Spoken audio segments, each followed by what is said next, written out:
¿Saben cuántos días del primer gobierno progresista de Colombia y del gobierno del cambio se cumplen hoy? Pues se cumplen 1055 días. Hoy, viernes 27 de junio del 2025, les decimos bienvenidos una vez más aquí a Colombia con C. Los saludamos desde la bella y calurosa Málaga, al sur de España, pero por supuesto con nuestro corazón puesto en Colombia. Y también le damos las gracias a todos ustedes por su impresionante apoyo. Hoy vamos a comenzar este video, estamos llegando ya al fin de semana, de una semana que por supuesto ha sido bastante productiva. El tema de la reforma laboral que ya haya sido sentenciada por el presidente Gustavo Petro es una excelente noticia, sin duda sería la noticia de la semana, pero estamos atentos también a otras cosas que han ocurrido y por supuesto también atentos a otra reforma, en este caso la reforma pensional, que tenemos noticias acerca de esta reforma que también estamos, por supuesto, muy pendientes, así como la reforma a la salud, la reforma agraria, la reforma a la justicia. Por eso es que decimos nosotros que Colombia necesita una constituyente. Listo, empezamos entonces hoy el aperitivo, llamémoslo así, como en ocasiones acostumbro hacer en nuestros contenidos, pues empezamos con este aperitivo. ¿Cómo les parece la última? Dice el pasquín del espectador, paloma despalomada. Paloma despalomada propone la reelección de Álvaro Uribe. ¿Cómo les parece eso? ¿Ah? Ellos sí lo pueden proponer, ¿no? Ellos sí. Ahí está, en eso está representado lo que siempre hemos dicho, ¿no? Gobiernan es para unos pocos como se les da la gana. Ellos sí. Pero que diga esto, Gustavo Petro, pues parece que Paloma no vio la última encuesta, ¿no? La atendida que le pegaría a Gustavo Petro en un eventual hipotético y fantasioso enfrentamiento entre ellos dos. Aunque uno no sabe, ¿no? Uno no sabe qué pueda pasar en un futuro, ¿no? Esto también varía tanto. Pero los que no lo sepan o que no han visto el video anterior donde tocamos el tema, miren la encuesta que hizo Melquisedec, pensando que iban a contestarle, pues obviamente a Melquisedec lo siguen, son puros uribistas, pero la encuesta le salió un poco rara. Les ganó Gustavo Petro con el 57.7%, Álvaro Uribe un 33.6%, ninguno y en blanco. La pregunta es, dado que petristas y uribistas están hablando de reelección presidencial, si fuese posible, ¿usted votaría por? Tome mijo, ahí tiene. Entonces, pues, ahí queda la encuesta. Y lo que dice, ¿no? Paloma despalomada, que propone, dice, una reelección de Álvaro Uribe. Esperaba alguna reacción de Gustavo Petro, pero no ha tocado este tema. Bueno, esa era pues el aperitivo que traíamos para hoy y nos vamos entonces con noticias que se han producido en las últimas horas y una noticia importante. La Corte Constitucional por fin publicó oficialmente el comunicado con la decisión sobre la reforma pensional, el cual notifica al gobierno y habilita la posibilidad de convocar las sesiones extraordinarias para subsanar los vicios de trámite. Este es el comunicado que ha emitido la Corte Constitucional. Aquí dice Jorge Enrique Ibáñez, magistrado ponente. La Corte Constitucional, por unanimidad de los integrantes de su sala plena, ordenó devolver a la presidencia de la Cámara de Representantes la Ley 2381 del 2024, por medio de la cual se establece el sistema de protección social integral para la vejez, invalidez y muerte de origen común y se dictan otras disposiciones para que se subsane el vicio de procedimiento identificado. Así que lo que se estaba esperando, entonces ya se ha publicado, ya se ha dado a conocer. Como lo dijimos, ya publicó oficialmente este comunicado. Entonces, ¿qué viene ahora?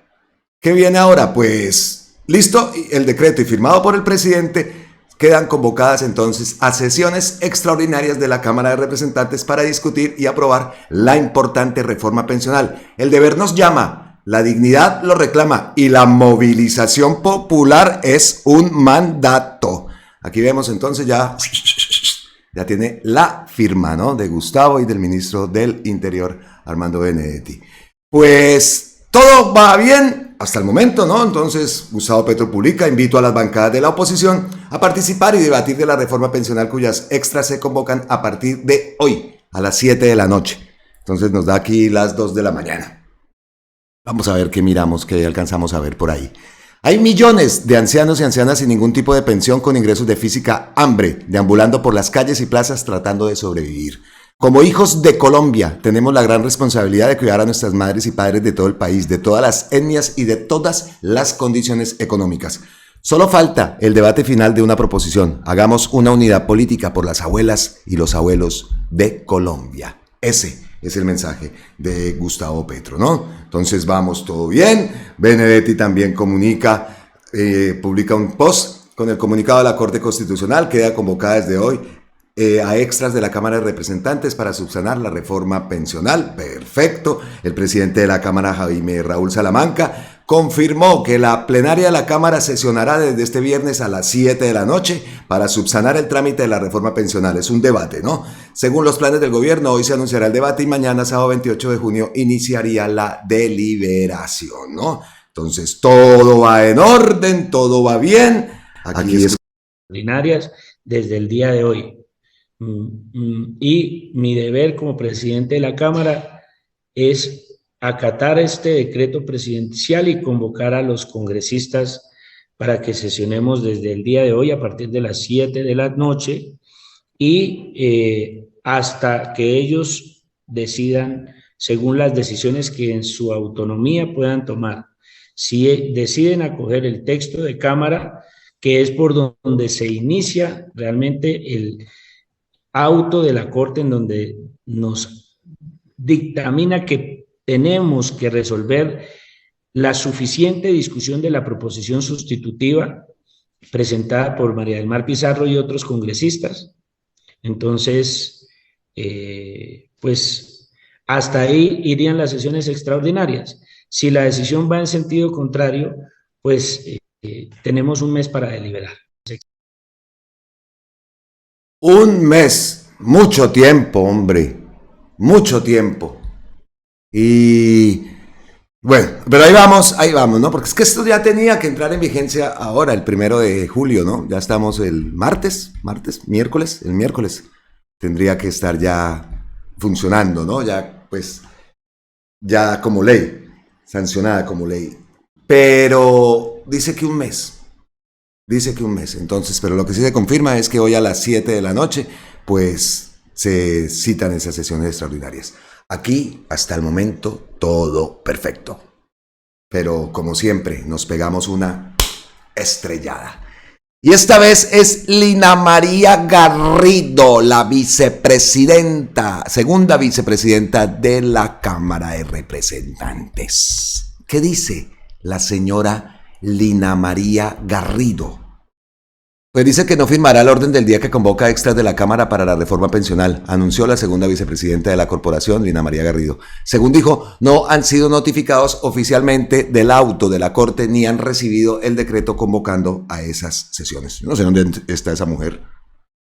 Yo no sé dónde anda porque, vea, ahí estamos viendo, ¿no? A ella, la señora, ella es la susodicha, entonces que ya empieza a entorpecer. Y entonces acá nos viene a la mente todas las jugadas, todas las artimañas y se nos activan todos los radares. Porque, vea lo que dice.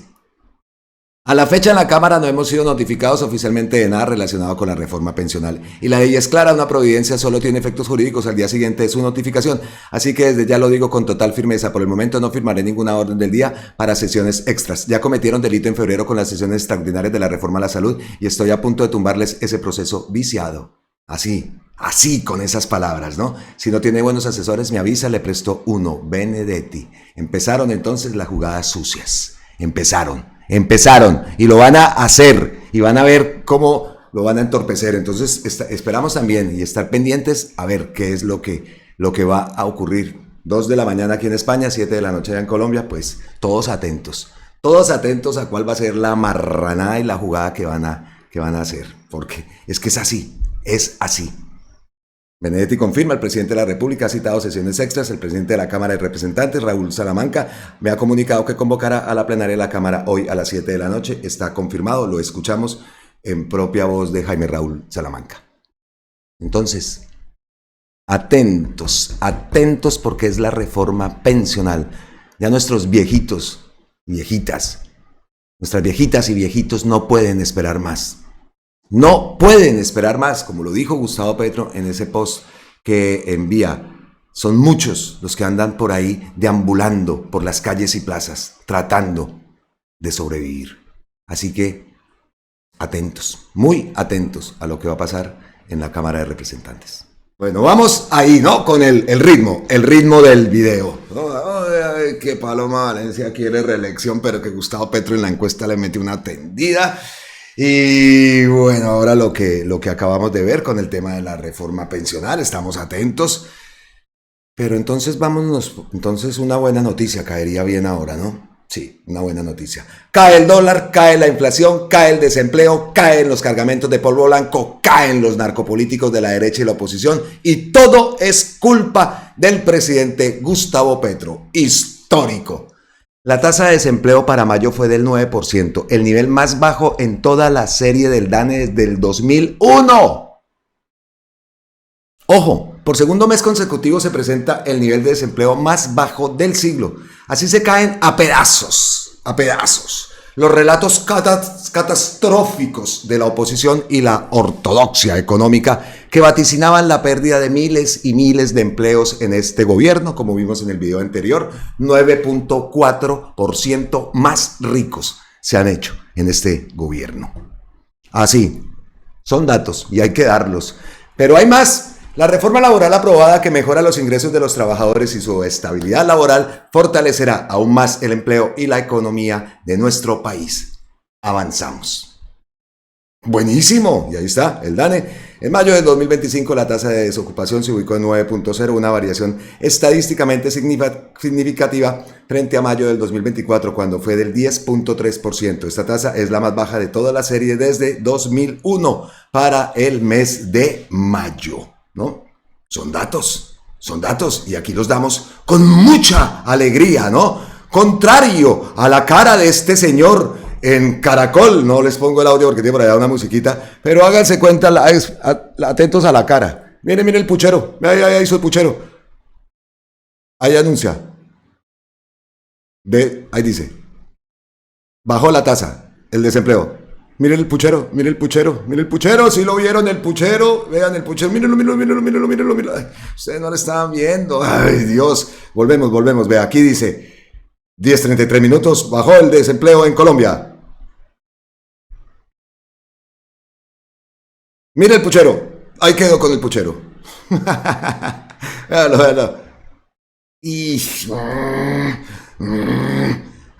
nosotros damos esa noticia con alegría. ¿Qué? Hola, pero hasta ese punto, ¿no? Es que ya ni disimulan. Vea el puchero. Por aquí hay una cuenta que hizo le dice, véalo, ahí está. Soy el Papa Negro. El periodista hace pucheros porque le duele que Colombia le vaya bien. ¿Qué? Hijo de máquinas, Véalo otra vez. No mostrándoles a ustedes. Véalo. ¿Qué? Miserables son, que no se le note, disimulen por lo menos un poquito, ¿no? Disimulen un poquito y vamos avanzando, como poco disimulo hubo por parte de Emilio Tapia y su esposa, ¿no? Esa congresista Saray Roballo, y nos vamos para el tema del video, el título del video. Todo Colombia tiene que saber que son corruptos que saquearon Bogotá, dejaron sin internet a miles de niños mientras disfrutan de mansiones pagadas con los impuestos de los colombianos. Pero ¿qué es lo que pasa con Saray Roballo, la congresista y pareja de Emilio Tapia, que encendió las redes con su aparición en el programucho ese de Desnúdate con la española Eva, ¿no? Con 120.806 votos, la cifra más alta en Córdoba. La mujer llegó a la Cámara de Representantes, aunque actualmente su nombre no resuena por su gestión legislativa, sino por su vínculo con el empresario señalado y condenado por escándalos de corrupción. Es un artículo de la derecha, de medios de la derecha, de Infobae. Vea, ahí están, ¿no? ¡Ay, qué pareja! Saray Roballo, representante de la Cámara por Córdoba, protagonizó uno de los episodios más comentados y luego eliminados de Desnúdate con Eva, el programa dirigido por la periodista española Eva Rey. Aunque el episodio fue bajado de las plataformas digitales, algunos de sus apartes circularon brevemente y siguen circulando antes de ser retirados, lo que desató una ola de reacciones y dejó sobre la mesa varios interrogantes, ¿no? Lo que encendió la controversia no fue solo su presencia, sino la aparición conjunta con su pareja, el empresario condenado Emilio Tapia, que se encuentra en libertad condicional tras ser procesado por su participación en el escándalo de corrupción Centros Poblados. En una parte de esa conversación insinuaba visitas frecuentes que Roballo había realizado a Tapia durante su tiempo en prisión, situación que reactivó el debate público en torno a su figura, sus alianzas políticas y su futuro dentro del Congreso. El escándalo de la relación de la congresista con Emilio Tapia se debe a que el empresario estuvo involucrado en dos de los escándalos de corrupción más emblemáticos del país. El primero, conocido como el carrusel de la contratación en Bogotá, se remonta a la administración de Samuel Moreno. Tapia actuó como intermediario entre contratistas y funcionarios públicos para la adjudicación irregular de contratos millonarios de obras viales. Por este caso fue condenado por cohecho, peculado por apropiación, agravado interés indebido en la celebración de contratos, concierto para delinquir, fraude procesal y falsedad en documento privado, todo pues junto.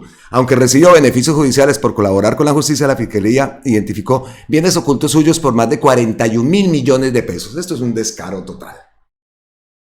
Años más tarde, su nombre volvió a aparecer en el caso de Centros Poblados, relacionado con un contrato con el Mintic para llevar internet a zonas rurales del país. Aquí hacemos un stop.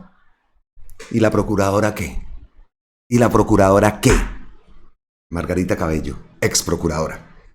En este entramado se utilizaron garantías bancarias falsas para asegurar la adjudicación del contrato cuyo anticipo superaba los 70 mil millones de pesos. Tapia fue condenado a 6 años y 3 meses de prisión por peculado por apropiación agravado, fraude procesal y falsedad en documento privado. Parte del dinero fue recuperado y tras cumplir una porción de su condena obtuvo la libertad condicional. Saray Roballo Bechara es una de las figuras emergentes del partido de la U en Córdoba. Es abogada de la Universidad del SINU, institución en la que también se especializó en Derecho Constitucional. Antes de ingresar al Congreso, trabajó durante varios años en esa misma universidad.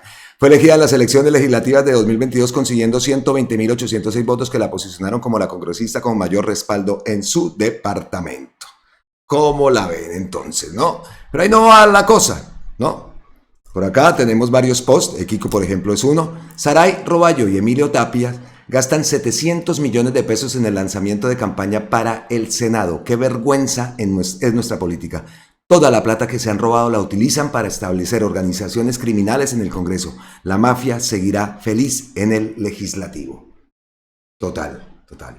Por aquí yo tenía uno, espere que... es que se me adelantó por acá Gonzalo, de Miss Poirot. ¿Sabían que el corrupto Emilio Tapia anoche, esto fue hace 4 días, oficialmente lanzó la candidatura del Senado de su novia Saray Roballo Bechara? Se gastó 700 millones en una fiesta con vallenato, torta con 200.000 votos, vea la torta, 200.000 votos, y toda la clase politiquera celebrando su plan para capturar el Congreso. ¡Qué asco de país! Y después se preguntan por qué estamos recogiendo firmas. Vean ahí la foto, ¿no? La imagen. Listo. Entonces acá entra Gonzalo Guillén. Porque, espere que no se me vaya esta. Es que son 2 posts de Gonzalo. Estos son los posts. Aquí ven el primero. Este lo envió Gonzalo Guillén el 20 de abril del 2024. Lo más seguro es que la representante a la Cámara, Saray Roballo, perderá su investidura por sus andanzas con el criminal convicto Emilio Tapias. Guarden este trino. Entonces, guardado. Desde el 24. Ahí va vuelto a salir. Listo. Guardadito el trino. ¿Qué pasó el día de hoy? ¿Y qué fue lo que publicó hoy Gonzalo Guillén? Y miren esta sinvergüenzura. Primero veamos el post de Saray Bechara. Debo aclarar que si Emilio Tapia sale de la cárcel, algo de lo que no tengo conocimiento, nunca me he visto con él. Es una lástima que un medio tan serio se preste para esta falaz noticia. Esto no es cierto. ¿Cómo les parece? Emilio Tapia estaría saliendo de prisión para visitar a la representante Saray Roballo, lo pregunta, ¿no? Ese post lo cita Gonzalo Guillén y aquí viene el anuncio. Esta serpiente venenosa debe ir a la cárcel por mentir en su calidad de congresista. A mí también me mintió al responder un derecho de petición. La denunciaré en la Corte Suprema de Justicia. ¿Ah? ¿Qué tal el descaro? No, yo, Emilio Tapia, no, yo no sano. Sí, le contestó a Gonzalo Guillén. Entonces, por eso la reacción del gran periodista. ¿Cómo les parece? ¿Cómo les parece esa noticia? Y vamos a ver qué ocurre, pero en todo esto, aparte de la mentira, o sea, la forma como se gastan 700 millones votos para llegar al Senado. Oiga, esto no puede ser. ¿Ven por qué se habla y por qué se dice y decimos lo de la financiación de las campañas y la transformación de la reforma de la justicia? Por casos como eso. Y aquí tiene que haber alguna pronunciación, algún grito al cielo para detener esta atrocidad. Emilio Tapia, nadita. ¿Qué se dice después de presentar una noticia como esta? ¿Qué se dice? No tendremos que continuar. Impresionante, Qué descaro, qué descaro. No estoy de acuerdo con esa frase que se dice es qué asco de país. Colombia no es ningún asco. De pronto el Estado y eso, pero el país como tal, mi país es lo más hermoso, lo más lindo del mundo. Qué asco de Estado. Qué asco de ese sistema de corrupción, ¿no? Esa captura del Estado, de esta gente. Pero nuestro país no es ninguna miércoles, no es ningún, es mi opinión. Colombia es una belleza. Ay, Dios. Tenemos que continuar con noticias. Y pasamos entonces a la siguiente noticia. Y tiene que ver con Miguel Uribe. Porque supimos, ¿no? Una demanda que había presentado. Y el Consejo de Estado pues dijo que no aceptaba esa demanda. Pero aquí entonces se pronuncia Angélica Monsalve y dice, pero por favor, ¿qué se puede esperar del Consejo de Estado que emite decisiones contrarias a la Constitución? Como fue en el caso de la decisión sobre la competencia del CNE para juzgar al presidente, mediante el cual presuntamente prevaricaron, ya que la última y máxima intérprete de la Constitución Nacional, la Corte Constitucional, decidió que la competencia no era del CNE, sino de la Comisión de Investigación y Acusaciones de la Cámara, si bien se estaba en presencia de un delito atribuible al presidente de la República. Las instituciones del Estado cada día más desprestigiadas y deslegitimadas, y usted, lanchero, solo se pronuncia cuando le agrada o le conviene, al estilo del niñito malcriado y con un evidente sesgo político bien trazado. Hablamos de cambios en Colombia, ¿no? Hablamos de constituyente. Acabamos de ver el caso de cómo se financian las campañas, es algo asqueroso.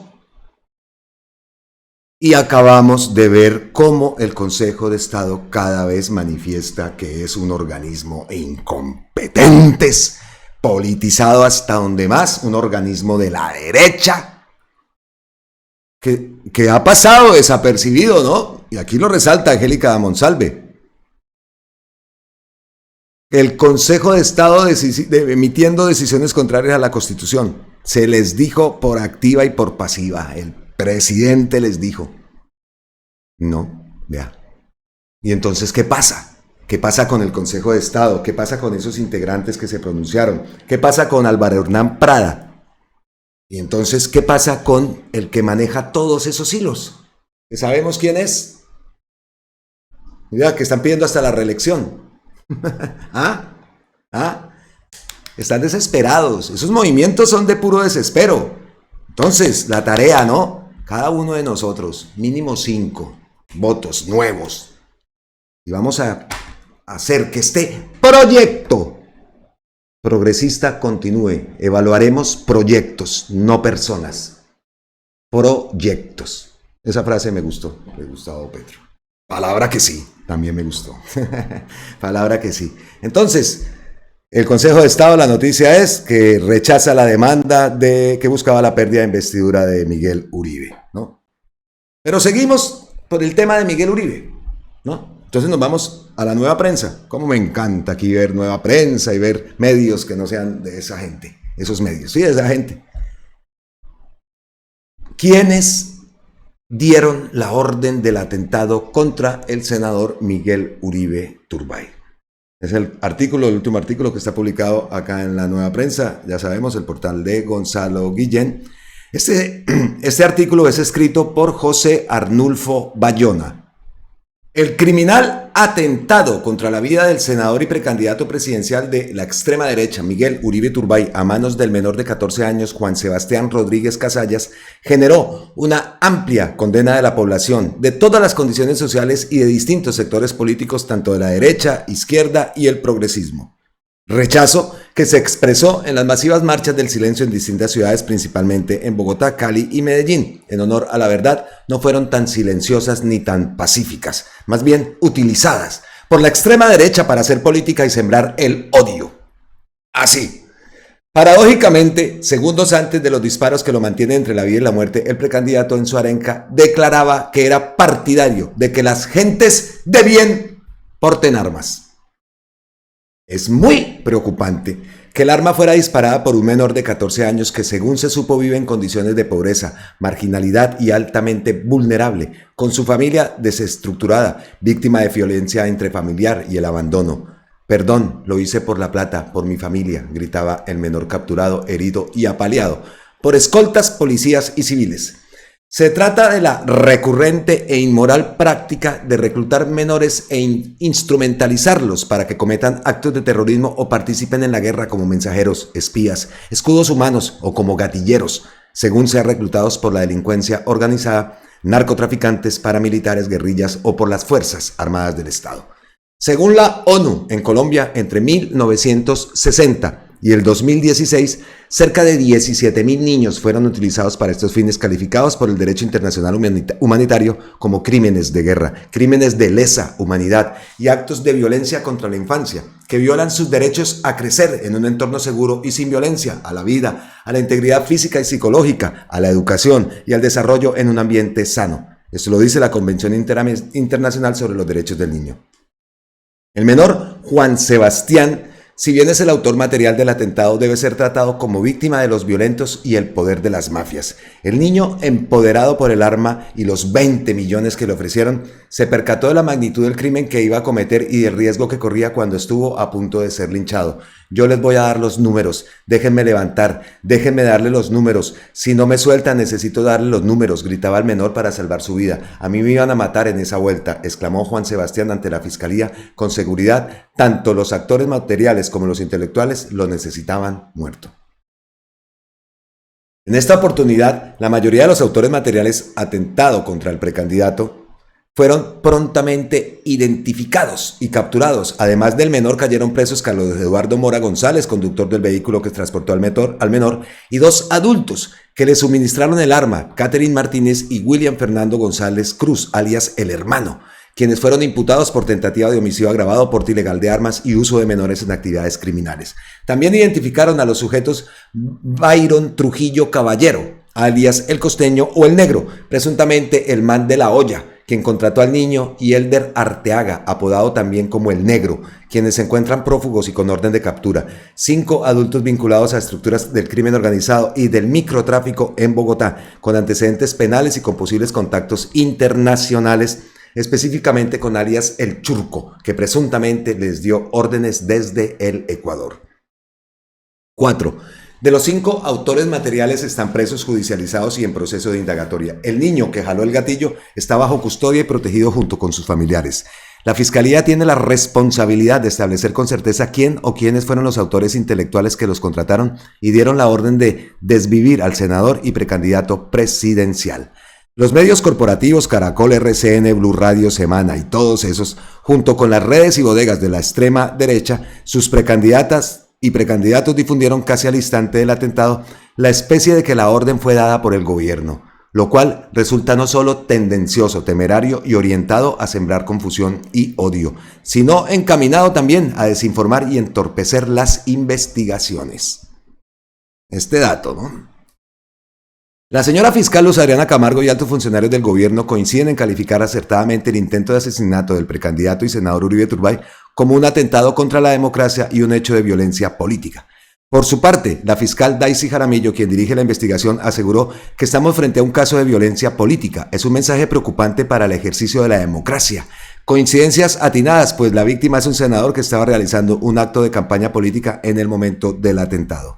El reto de la fiscalía es desentrañar ¿De dónde salió la orden de disparar? Los enemigos del gobierno y sus altavoces optaron por la salida fácil, con malévolo interés de sacarle partido al crimen. Responsabilizaron a Petro de ser quien dio la orden de ejecutar el atentado y o ser el responsable político del mismo, lo cual indica que no están interesados en la verdad, sino en sembrar odio, derrotar a Petro y acumular réditos políticos de cara a las elecciones de 2026. Es obvio que el propósito del intento de asesinato, como lo reconoció la revista El Pasquín Innombrable, es sembrar confusión, crear caos y generar un terremoto político, tal cual lo hicieron los medios corporativos al poner en boca de la fiscal Daisy la narrativa de que el atentado se produjo porque en su campaña el precandidato mostraba posturas contrarias a las políticas del gobierno. Grave.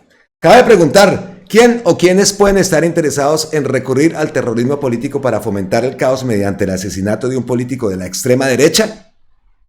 Los jefes y congéneres del senador victimizado, sin dar espera a las investigaciones, exclamaron todos a una: Petro dio la orden, y reforzaron su irreflexiva acusación con la denuncia penal interpuesta por el abogado de la familia, Víctor Mosquera, ante la Comisión de Acusaciones de la Cámara de Representantes contra el presidente, con la temeraria inculpación, afirmando sin pruebas que Petro es responsable por instigación contra Miguel Uribe Turbay, que contribuyó a consolidar un entorno hostil, social y político que configura riesgo para su seguridad. Resulta muy sospechoso que un personaje, el negociador de la paz con las FARC, Humberto de la Calle, califique sin ruborizarse los magnicidios de Rodrigo Lara Bonilla, Luis Carlos Galán, Jaime Pardo Leal, Bernardo Jaramillo Osa, Carlos Pizarro, Manuel Cepeda y de tantos otros e incontables hechos de terrorismo de Estado en los años 80 y 90 como un fenómeno de delincuencia terrible, para justificar su oportunista afirmación de perogrullo al decir que en el atentado contra Miguel Uribe hay un propósito político. De no tratarse de un episodio de demencia senil, tal expresión de un fenómeno de delincuencia terrible, censurable actuación del nefasto personaje que aprovechó la situación para echarle agua sucia al presidente. Para los malpensantes, toda esa parafernalia de la extrema derecha no tiene propósito distinto al de sembrar confusión y desviar el proceso de investigación sobre los autores intelectuales del crimen y así lograr que quienes dieron la orden, como en los casos anteriores, aseguren su impunidad. El primer mandatario, como corresponde a su investidura, ordenó a los organismos de inteligencia agotar las investigaciones hasta esclarecer la verdad, además de aportar recursos y destinar 1.000 miembros de la policía para reforzar la protección de las decenas de precandidatos y precandidatas que han entrado en la carrera por la disputa presidencial. Pero en esta oportunidad, la Fiscalía y los organismos de inteligencia basados en las declaraciones de los autores materiales señalaron que las evidencias indican que se trató de un acto cuidadosamente planeado mediante una serie de actividades preparatorias previas a su consumación. Además, en la indagatoria la implicada Caterina Martínez declaró que Elder José Arteaga, alias Chipi o el Costeño, presunto jefe logístico del atentado, le ordenó que viajara a Florencia, Caquetá, a conectarse con la guerrilla, que todo estaba cuadrado aludiendo a escoltas y policías. Petronews, lo que posiblemente llevó a la fiscal general a revelar que una de las líneas de investigación sobre el atentado apunta a un posible vínculo con la segunda Marquetalia de las disidencias de las FARC. De otra parte, pese a que el menor utilizado en el atentado declaró ante que fue contratado por el patrón del barrio, el jefe de la olla, las evidencias de su vínculo y de los adultos capturados con el microtráfico de estupefacientes, la presunta coordinación internacional con la alias El Churco, quien presumiblemente opera desde Ecuador, y de las denuncias de Gustavo Petro sobre una alianza del poder y el narcotráfico controlada por la nueva Junta del Narcotráfico residenciada en Dubái, que orquestaron y financiaron un plan para asesinarlo, la fiscal Daisy Jaramillo estimó que no hay evidencias de que él tuviera amenazas o riesgo de situaciones familiares, económicas o de otra índole que hubieran motivado la tentativa de homicidio. Sin embargo, según noticias recientes que en un expediente que acaba de ser desclasificado por el Departamento de Estado de los Estados Unidos, aparece una carta del expresidente Jimmy Carter en el 78, dirigida al entonces presidente Alfonso López, en la que alertaba sobre vínculos de Julio César Turbay Ayala, en ese entonces candidato presidencial, con el narcotráfico. Es probable, ¿por qué no?, que abuelito del precandidato le haya heredado posibles cuentas pendientes con los narcotraficantes, la alianza del poder y el narcotráfico. Esto ha sido ampliamente documentado por Gonzalo Guillén, Daniel Mendoza y Julián Martínez, entre otros, en donde dan cuenta de las presuntas alianzas del expresidente Uribe con Pablo Escobar y su responsabilidad en la creación de las bandas paramilitares paramilitares. Y Petro, en memorables debates ante el Parlamento, denunció que la alianza de políticos, paramilitares y narcotraficantes les permitió elegir el 35% de integrantes del Congreso en esa época. Entonces, ¿por qué descartar la hipótesis de que la autoría intelectual del atentado puede provenir de la macabra alianza del poder y del narcotráfico? Vamos a ver en qué termina todo esto. Uno piensa, ¿no? Con todos estos capturados, hombre, yo creo que ya las líneas de investigación deben estar bastante definidas y esperamos que así sea, ¿no? Y esperamos también pues las capturas de esos individuos que están prófugos. Esperamos eso porque de verdad queremos saber quiénes están detrás de esto. Muchos tendremos muchas hipótesis, miles de hipótesis, pero ojalá esto no quede en la impunidad, ¿no? Es que tienen varias fuentes de investigación, entonces pues... ¡Ay, es que le queda a uno por ahí la vaina! ¡Uy, esto no sea que se tuerza! Esta gente es capaz de torcer todo, sabemos hasta dónde pueden llegar, ¿no? Entonces queda uno con la preocupación, ¿no? ¿Dónde? ¿Quiénes son? ¿Quiénes son los que están detrás de eso? Algún día lo sabremos, esperamos que así sea, ¿no? Esperamos que así sea. ¡Listo! Llegamos entonces así a las ñapitas, acá tengo el guión. Llegamos a las ñapitas, el bonus track, el vendaje que tenemos aquí siempre en nuestro contenido en Colombia con 6. Primer ñapita, y continuamos con Harman, pero ya no esta historia que estábamos siguiendo en Puerto Salgar, sino otra que publica. Desde las montañas de Charta, en Santander, bajaron 3 hermanas campesinas con una vida entera sembrada en esas tierras. Hoy regresan a sus predios con su título de propiedad en la mano, con la certeza de que esa tierra es suya. Ahora podrán acceder a créditos, apoyos técnicos y proyectos productivos que antes le negaban por no tener un papel que acreditara lo que siempre fue suyo. Porque tener un título es poder cultivar sin miedo al despojo, es transformar la vida y el futuro de sus familias. Qué lindas, qué lindo testimonio, ¿no? Qué bello, qué bello. Y así muchas personas, muchas familias, muchas hermanas, pues están logrando esto, ¿no? Qué bueno, de verdad que me gustan esas noticias. Listo, siguiente ñapita. Todo el país, el sistema de inteligencia, las autoridades, todo mundo está alerta ante este post que envió Rudolf Holmes.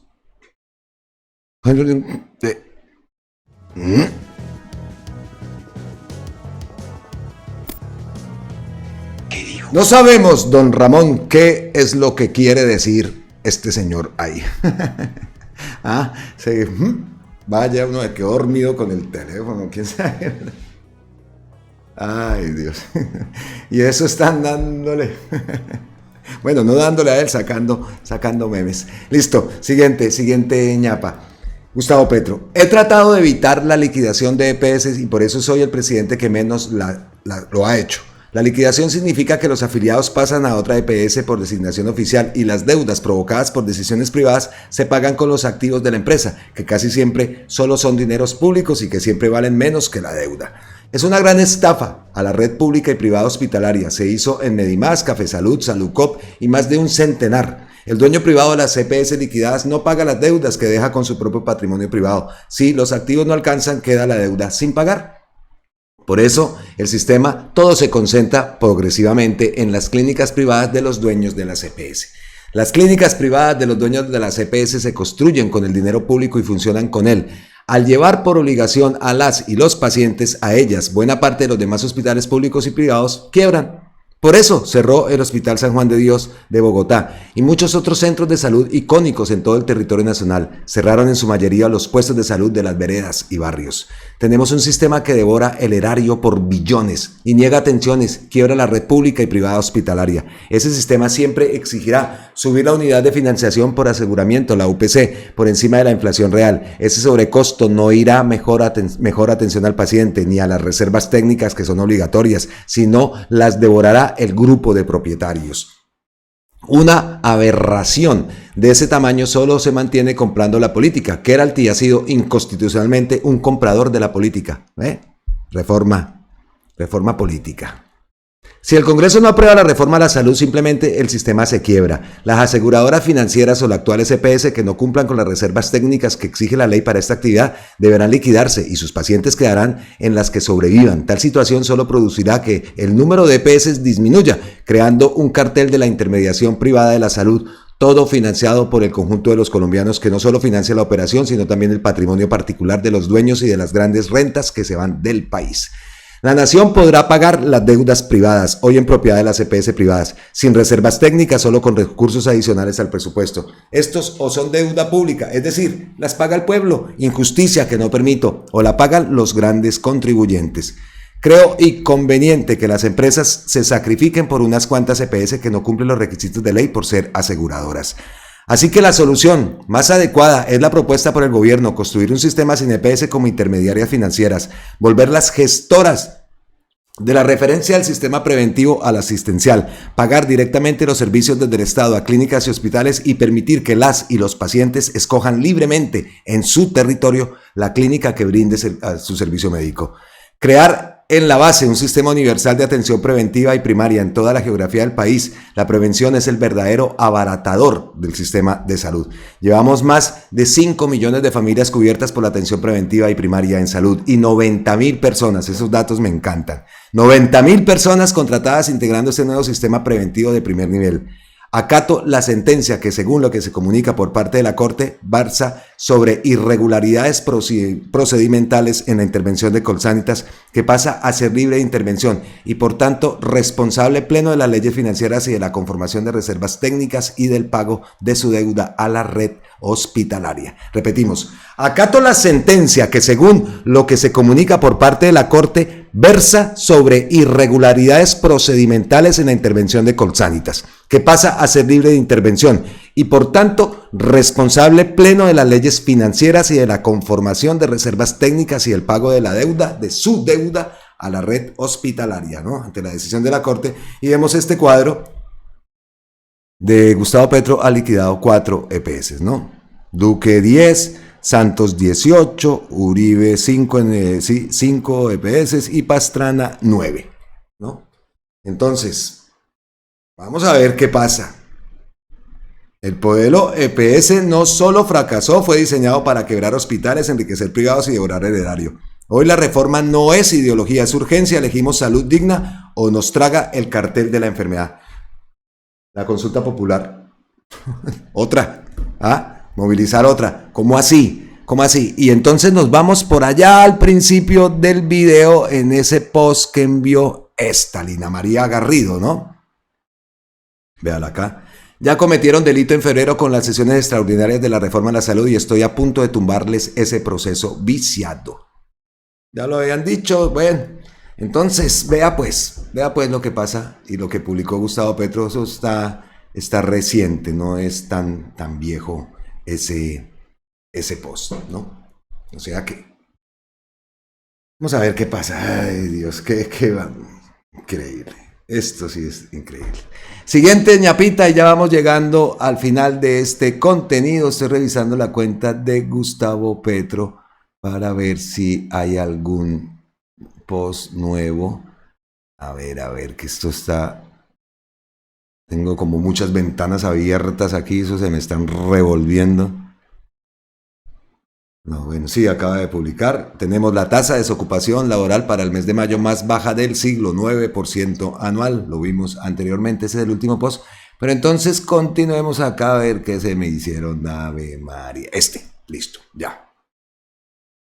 Pluralidad Z publica. Yamil Arana, gobernador de Bolívar, de la Casa Política Blel, reconoce que gracias a la gestión del gobierno del presidente Petro, el municipio del Guamo tendrá alcantarillado. Vamos a escuchar eso, a ver.